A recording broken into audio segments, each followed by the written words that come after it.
ഞാൻ കോട്ടയം മുണ്ടക്കയത്തു നിന്ന് വരുന്നു. ഞാൻ 2022 ഓഗസ്റ്റ് 26-നാണ് ഇവിടെ വന്ന് ഉടമ്പടി എടുക്കുന്നത്. അത് IELTS പരീക്ഷയ്ക്ക് വേണ്ടിയിട്ടായിരുന്നു ഞാൻ ഈ ഉടമ്പടി എടുത്തിരുന്നത്. ഞാൻ ആ ഉടമ്പടി എടുക്കുന്ന ടൈമിൽ ഞാൻ അതിൻ്റെ കോച്ചിങ്ങിന് പോയിക്കൊണ്ടിരിക്കുകയായിരുന്നു. ഞാൻ 3-4 മാസം കോച്ചിങ്ങിന് പോയി. പക്ഷേ എനിക്ക് നല്ല മാർക്കൊന്നും ഇല്ലായിരുന്നു. മോക്ക് ടെസ്റ്റൊക്കെ ഇടുമ്പോഴത്തേന് നല്ല മാർക്ക് കുറവായിരുന്നു. 4 മൊഡ്യൂൾ നല്ല പാടായിരുന്നു. പ്രത്യേകിച്ച് സ്പീക്കിങ്ങും റീഡിങ്ങും ആയിരുന്നു എനിക്ക് നല്ല മാർക്ക് കുറവ്. അങ്ങനെ ഞാൻ ഇവിടെ വന്ന് ഉടമ്പടി എടുത്ത് നല്ലതായിട്ട് തന്നെ പ്രാർത്ഥിക്കാനായിട്ടൊക്കെ തുടങ്ങി. അത് ഞാൻ ഒത്തിരി സാക്ഷ്യങ്ങളൊക്കെ കേൾക്കുമായിരുന്നു. അപ്പോൾ അങ്ങനെ നല്ലതായിട്ട് പ്രാർത്ഥിക്കാനും ആ ഉടമ്പടിയിലുള്ള എല്ലാ കാര്യങ്ങളും വെളുപ്പിന് എഴുന്നേറ്റ് പ്രാർത്ഥിക്കേണ്ട പ്രാർത്ഥന, അതുപോലെ തന്നെ രാത്രിയിൽ ചെല്ലേണ്ട പ്രാർത്ഥന, അതൊക്കെ നല്ലതായി തന്നെ ഫോളോ ചെയ്തു. പക്ഷേ ആ ടൈമിൽ ഞാനൊരു ആദ്യത്തെ എക്സാം എഴുതി. എനിക്ക് കിട്ടിയില്ല. എല്ലാത്തിനും നല്ല മാർക്ക് കുറവായിരുന്നു. അപ്പോൾ എൻ്റെ വിശ്വാസം കുറഞ്ഞു. ഇതിൽ ഇനിയിപ്പോൾ പ്രാർത്ഥിച്ചിട്ട് കിട്ടുന്നില്ല എന്നുള്ളൊരു തോന്നൽ തോന്നി. ഞാൻ പ്രാർത്ഥനയൊക്കെ മുടക്കി. പിന്നെ ഇതിൽ നല്ലതായിട്ട് മുടക്കം വരുത്തി. അങ്ങനെ ഞാൻ 2 പരീക്ഷയും കൂടെ എഴുതി. 2 പരീക്ഷയ്ക്കും മാർക്ക് കുറഞ്ഞു. ഞാൻ ഫെയിലായി. അങ്ങനെ 3 പരീക്ഷ എഴുതി. 3 പരീക്ഷയിൽ നല്ല മാർക്ക് കുറവായിരുന്നു. ആദ്യം ഒരു പരീക്ഷ എഴുതുമ്പോൾ അതിൽ ഏതെങ്കിലും 2 മൊഡ്യൂളായിരിക്കും പോകുന്നത്. പിന്നീടുള്ള പരീക്ഷ എഴുതുമ്പം ചിലപ്പോൾ ആ മൊഡ്യൂൾ കിട്ടും, പക്ഷേ ബാക്കി 2 പോകും. അങ്ങനെ 3 തവണ എഴുതിയപ്പോഴും ഞാനിത് നിർത്തിയേക്കാമെന്നുള്ള ഒരു തീരുമാനത്തിൽ തന്നെ എത്തി. പിന്നെ എഴുതുന്നില്ല, ഇനി ഇത് വേണ്ട, കാരണം ഇത്രയും പൈസയാണ്, അതുകൊണ്ട് ഇനി എഴുതുന്നില്ല എന്നുള്ള രീതിയിൽ തന്നെ വന്നു. അങ്ങനെയാണ് ഞാൻ യൂട്യൂബിലൊരു സാക്ഷ്യം കണ്ടു. ഇതുപോലെ ഉടമ്പടി എടുത്തിട്ട് ശരിക്കും പ്രാർത്ഥിക്കാതെ പിന്നീട് നല്ലതായിട്ട് പ്രാർത്ഥിക്കുകയും അങ്ങനെ അയാൾക്ക് നല്ലൊരു പോസിറ്റീവ് റിസൾട്ട് കിട്ടിയെന്ന് ഞാൻ ഒരു വീഡിയോ കണ്ടു. അങ്ങനെ ഞാൻ ഉടമ്പടി പിന്നെ ഒന്നുകൂടെ പുതുക്കിയിട്ട് നല്ലതായിട്ട് പ്രാർത്ഥിച്ചു. നല്ലതായിട്ട് തന്നെ പ്രാർത്ഥിച്ചു. കാശുരൂപവും പറയുന്ന പോലെ വിശ്വാസപ്രവണമൊക്കെ സ്വയം ചെല്ലാനൊക്കെ തുടങ്ങി. കാശുരൂപവും എണ്ണയൊക്കെ ഉപയോഗിച്ച് പ്രാർത്ഥിക്കാനായിട്ടൊക്കെ തുടങ്ങി. അങ്ങനെ പിന്നെ അതുപോലെ തന്നെ ഇവിടുന്ന് വരുന്ന സാക്ഷ്യങ്ങൾ, ഈ കൃപാസനത്തെ പറ്റിയുള്ള കാര്യങ്ങളൊക്കെ ഞാൻ സോഷ്യൽ മീഡിയ വഴിയൊക്കെ ഓരോരുത്തർക്ക് ഷെയർ ചെയ്ത് കൊടുക്കാനൊക്കെ തുടങ്ങി. പിന്നെ ഞാൻ ഇൻസ്റ്റാഗ്രാമിലൊക്കെ ഒരു അക്കൗണ്ട് തുടങ്ങി. ഇതിനെപ്പറ്റി ഒത്തിരിയൊക്കെ ഉള്ള സാക്ഷ്യങ്ങളൊക്കെ ഞാൻ പോസ്റ്റ് ചെയ്തു. ഒരു 10,000 ഫോളോവേഴ്സ് വരെ അതിന് വന്നു. അങ്ങനെ പോയി. ആ സമയത്ത് ഞാൻ ഒരു എക്സാം എഴുതി. 3 എക്സാം എഴുതി തോറ്റ ഞാൻ ഒരു എക്സാം കൂടെ 4ാമതൊരു തവണയും കൂടെ എഴുതി. അങ്ങനെ അത് എഴുതിയപ്പോൾ എനിക്ക് ഓവറോൾ 6 കിട്ടി. പക്ഷേ ആ സമയത്ത് ഓവറോൾ 6 വെച്ച് പോകാൻ പറ്റത്തില്ല എന്നായിരുന്നു ആ സമയത്ത്. കാരണം ഓവറോൾ 6 അപ്രൂവ്ഡ് ആണ്, പക്ഷേ നമ്മൾ വിസ രജിസ്ട്രേഷൻ വരുമെന്നായിരുന്നു. 6.5 എങ്കിലും ഇല്ലാതെ നമുക്ക് അപ്ലൈ ചെയ്യാൻ പറ്റത്തില്ലെന്നായിരുന്നു. പക്ഷേ എനിക്കൊരു തോന്നി ഇനിയിപ്പോൾ ഞാൻ എഴുതുന്നില്ല, ഈ 6 വെച്ചുകൊണ്ട് തന്നെ ഞാൻ മുമ്പോട്ട് പോകുമെന്നായിരുന്നു. ഞാൻ ഉടമ്പടിയിൽ ഇവിടെ എഴുതിയിരുന്നത് 6.5 കിട്ടണം, കാനഡയ്ക്ക് എനിക്ക് പോകാൻ പറ്റണമെന്നായിരുന്നു. പക്ഷേ എനിക്ക് ആ 6 വെച്ചുകൊണ്ട് ഞാൻ മുമ്പോട്ട് പോയി. കോളേജിലൂടെ അപ്ലൈ ചെയ്തു. എനിക്ക് പെട്ടെന്ന് തന്നെ 1-2 ദിവസത്തിനുള്ള എനിക്ക് റിപ്ലൈ മെയിൽ വന്നു. എന്നെ അവർ അക്സെപ്റ്റ് ചെയ്തു. പിന്നെ മുമ്പോട്ട് വളരെ പെട്ടെന്ന് തന്നെ ആ കാര്യങ്ങളൊക്കെ നീങ്ങി. പെട്ടെന്ന് വിസയും എനിക്ക് കിട്ടി. വിസ കിട്ടുന്നത് എൻ്റെ കൂടെ ആദ്യം പരീക്ഷ എഴുതിയ ആൾക്ക് വിസ വരുന്നതിന് മുമ്പ് എനിക്ക് വിസ വന്നു. ആ ആൾ ആദ്യം തന്നെ പാസ്സായിരുന്നു. അത് കഴിഞ്ഞ് ഒരു 2 മാസം കഴിഞ്ഞാണ് ഞാൻ എഴുതിയൊക്കെ ജയിക്കുന്നത്. പക്ഷേ ആ ആൾക്ക് വിസ വരുന്നതിന് മുമ്പ് എനിക്ക് വിസ വന്നു. 10-12 ദിവസത്തിനുള്ളിൽ എനിക്ക് വിസ വന്നു. അവന് 7 ബാൻഡ് ഉണ്ടായിരുന്നു. ആ 7 ബാൻഡുകാരന് 10-24 ദിവസം കഴിഞ്ഞിട്ടാണ് വിസ വന്നത്. അതിനു മുമ്പ് എനിക്ക് വിസ വന്നു. അപ്പോൾ വളരെ സന്തോഷമായിരുന്നു. അങ്ങനെ ഞാൻ ഫ്ലൈറ്റ് ടിക്കറ്റ് എടുത്തു. ഈ 21-ാം തീയതി അടുത്ത വരുന്ന തിങ്കളാഴ്ച ഞാൻ കാനഡയിലേക്ക് പോകാനായിട്ടിരിക്കുന്നു.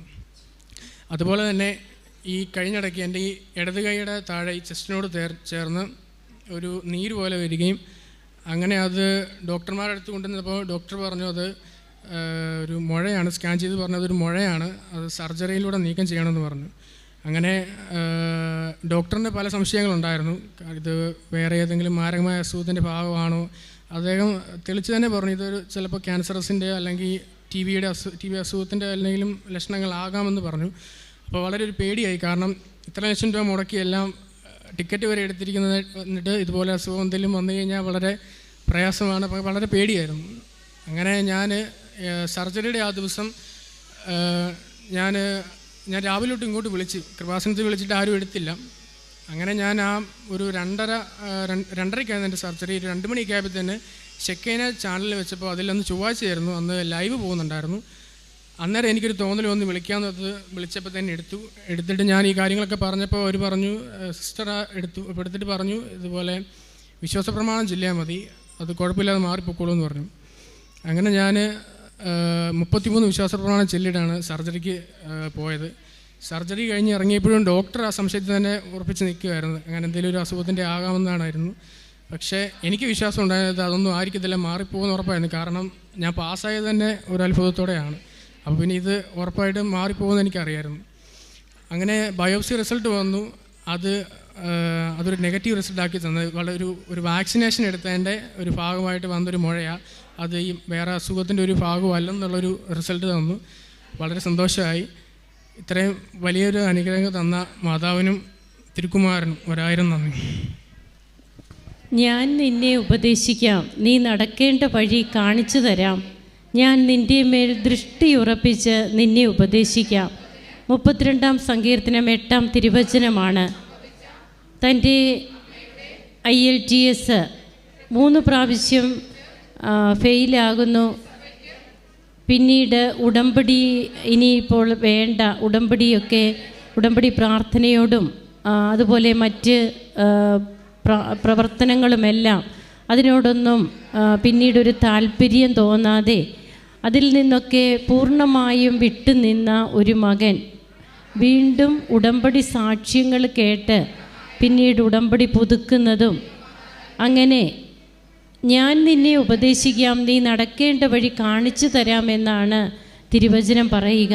ഈ മകൻ്റെ ഉള്ളിൽ സാക്ഷ്യങ്ങൾ അതിനൊക്കെ വഴിയൊരുക്കുകയാണ് ഉടമ്പടി സാക്ഷ്യങ്ങൾ. അങ്ങനെ ഒന്നുകൂടി തീഷ്ണമായിട്ട്, താൻ ചെയ്തതിനേക്കാൾ ഒന്നുകൂടി തീഷ്ണമായിട്ട് തൻ്റെ ഉടമ്പടി ജീവിതം മുമ്പോട്ട് പിന്നീട് 2ാമത് പുതുക്കിയതിന് ശേഷം കൊണ്ടുപോകുന്നു.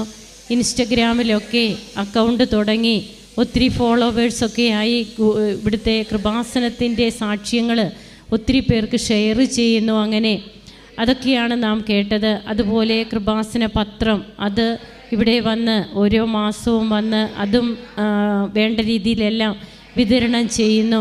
അങ്ങനെ തൻ്റെ ജീവിതത്തിൽ ഉടമ്പടിയിൽ താൻ ചെയ്യേണ്ട കാര്യങ്ങൾ കുറച്ചുകൂടി നല്ല ബെറ്ററാക്കി ചെയ്യണം എന്നുള്ളൊരു ബോധ്യം ഈ മകന് കിട്ടിയിട്ട് ചെയ്യുമ്പോൾ 4ാമത്തെ പ്രാവശ്യം IELTS പാസ്സാകുന്നു. എന്നാൽ അവിടെയും കാനഡയ്ക്ക് 6.5 എങ്കിലും വേണം. പക്ഷേ ഈ മകന് കിട്ടുന്നത് 6 ആണ്. എന്നാൽ തൻ്റെ ഉള്ളിൽ ആരോ പറയുകയാണ്, ഇത് വെച്ച് നീ മുമ്പോട്ട് പോവുക.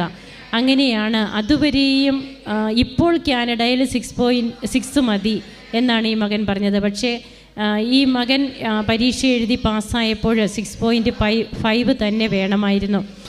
പലർക്കും അത് റിജക്ഷൻ ആയതാണ്. എന്നാൽ തൻ്റെ പരിശുദ്ധ അമ്മയിലുള്ള വിശ്വാസത്തിലും മധ്യസ്ഥതയിലും ഉറച്ചു നിന്നുകൊണ്ട് ഈ മകൻ മുമ്പോട്ട് പോകുന്നു.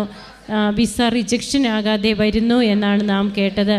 അങ്ങനെ താൻ പോകുന്നതിനുള്ള എല്ലാ കാര്യങ്ങളും റെഡി ആയിട്ടിരിക്കുമ്പോഴാണ് പിന്നീട് ശരീരത്തിൽ ഒരു കൈ അകത്തായിട്ടൊരു മുഴ വരികയും അത് വീണ്ടും എന്തെങ്കിലും ക്രിട്ടിക്കലാകുമോ എന്നൊരു ഡൗട്ട് ഡോക്ടേഴ്സ് പറയുന്നു. എന്നാൽ ബയോപ്സിക്ക് അയക്കുമ്പോൾ ഇവിടെ വിളിച്ച് പ്രാർത്ഥിക്കാൻ പറയുന്നു. വിശ്വാസ പ്രമാണം ചൊല്ലി പ്രാർത്ഥിക്കുന്നു. അതുപോലെ ഉടമ്പടി ധ്യാനം കൂടിക്കൊണ്ടാണ് ഈ മകൻ ഓപ്പറേഷൻ തിയേറ്ററിലേക്ക് തന്നെ പോകുന്നത് എന്നൊക്കെയാണ് നാം കേട്ടത്. അങ്ങനെ അതും ബയോപ്സി റിസൾട്ടും വളരെ നെഗറ്റീവാണ്. യാതൊരു കോംപ്ലിക്കേഷനുമില്ല. ഒരു വാക്സിനേഷൻ എടുത്തതിൻ്റെ ഭാഗമായിട്ട് മാത്രം അത് ഡോക്ടേഴ്സ് പറയുന്നു എന്ന് നാം കേട്ടു. നാം നടക്കേണ്ട വഴി ഏതെന്നറിയില്ലാതെ കുറച്ചൊക്കെ നാം അങ്ങോട്ടോ ഇങ്ങോട്ടോ എന്നുള്ള രീതിയിൽ ബുദ്ധിമുട്ടുമ്പോൾ നമ്മെ മറക്കാത്ത ഒരു തമ്പുരാനുണ്ട്. നാം മറന്നാലും പരിശുദ്ധ അമ്മയുടെ മധ്യസ്ഥതയിലൂടെ ആ ദൈവം നമ്മിലേക്ക് ചൊരിയുന്ന കൃപകൾക്ക് ഓരോ ദിവസവും നാം സാക്ഷ്യം ഇവിടെ കേട്ടുകൊണ്ടിരിക്കുകയാണ്. നമുക്ക് കരങ്ങളടിച്ച് ഈശോയ്ക്കും അമ്മയ്ക്കും നന്ദി പറയാം, ദൈവത്തെ മഹത്വപ്പെടുത്താം. ഈശോയെ നന്ദി, ഈശോയെ സ്തുതി.